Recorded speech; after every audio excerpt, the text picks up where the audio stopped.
I lost my job at 55. It was when I thought that I finally had the life that I've always wanted.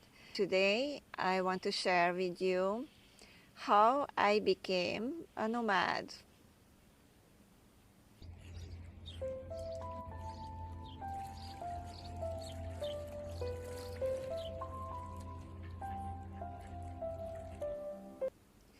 Welcome to my channel. If you're new here, I am Eva, solo nomad over 50. I get this question pretty often. So, how did you become a nomad? Why did you decide becoming a nomad? I lived and worked in New York City. I worked as a fashion designer. And after my divorce, it was obvious for me that I didn't want to stay there. I didn't want to continue living in that high stress environment, high stress city, high stress work. So I decided to move back to Canada. So at 50 years old, I moved back to Montreal. And it was a really good decision. It was very, very easy to settle down. After all, that was my home for most of my life. And very quickly, I found a job that I loved. I made new friends. It was a really good job. I was well paid and I enjoyed what I was doing. I worked as a senior product development designer, and so I worked there for a while. And after a few months that I started working there, I decided to move closer to my work. So I found this really great apartment in downtown, and I moved in. So what can I say? Life was great. And yeah, the pandemic happened. After so many years of change and moving around, when I moved into that new environment, Montreal, I thought, okay, this is it. I'm never gonna move again. I'm staying put, and I'll be happy here. And this is what I was planning. But this is not what happened. First, they told me I was gonna work from home. So I took home the computer and everything I needed. And not even 2 or 3 days later, I got the news I was going to be laid off temporarily for 6 months. And yeah, so 6 months, I thought to myself, it's not so bad. I take a little break. And besides that, I also had my part-time job, which was a little teaching job in a fashion design school, a little private school. I was teaching classes on Saturdays, and that was more like a hobby. Of course, also it paid me, but I really enjoyed that. So I continued doing that and waiting for my return to my job. 6 months passed, and yes, I was let go. And at the same time, my little dog got ill. And after 4 or 5 months, I had to make the hard decision. I had to make the decision to put her down.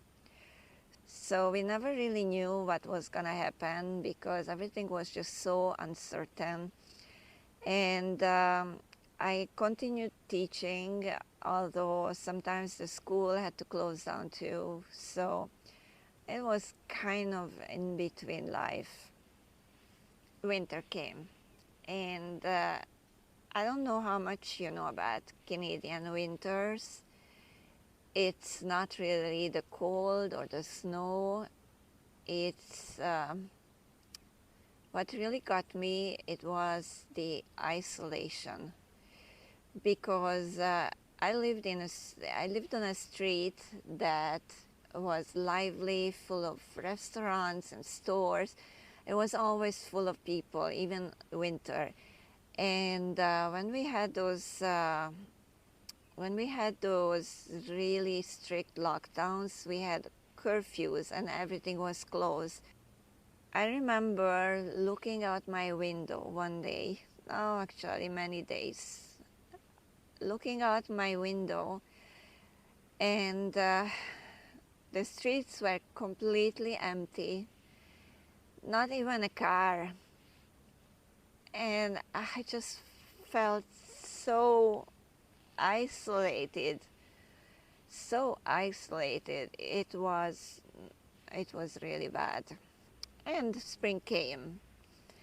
You know, everything started being a little bit less strict. We were hopeful. I started applying for jobs, and had a few interviews, but nothing really stick.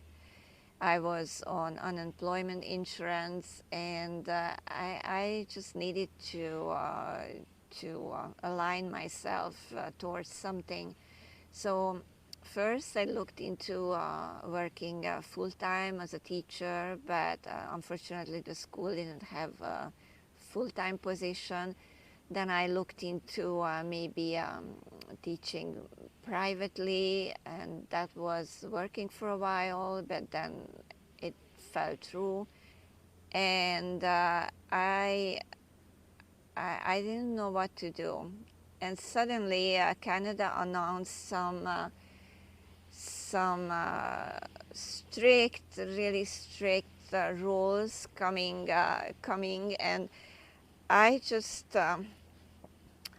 panicked. I said, there's no way I can do another winter locked up into my apartment alone, and feeling lonely and not knowing what's gonna happen. So I I have to say, I just packed up everything, sold everything I could, and gave away what I couldn't. I even had to sell my car because at the time the land borders were locked, so we couldn't drive through. So I sold my car, I sold all my belongings, I bought a plane ticket, and I flew to Florida. So I'm now in Florida at my friend's, and I didn't know what to do. I had some savings. I had a little online business that was producing some meager income. So after a few months, I was talking with another friend who at the time lived in Mexico, in Playa del Carmen. And I decided, why not? Let's try. Let's go to Mexico. So I left Florida. I went to Mexico, Playa del Carmen, and yeah, that was a new chapter of my life. And yeah, so that's the short story of my, not so short. That's the story of my becoming a nomad.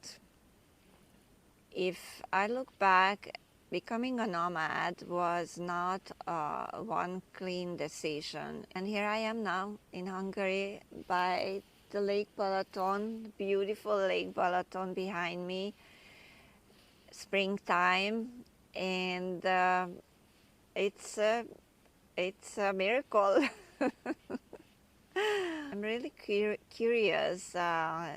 Did you have something like that in your life? Did you have to change your life after 50 because of an unexpected event, or because of something that you decided by choice? Maybe you decided it was enough. You wanted to have an early retirement, or something like that. And if you want to share, I would love to read your comments. Thank you for watching, and please don't forget to like and subscribe. See you soon.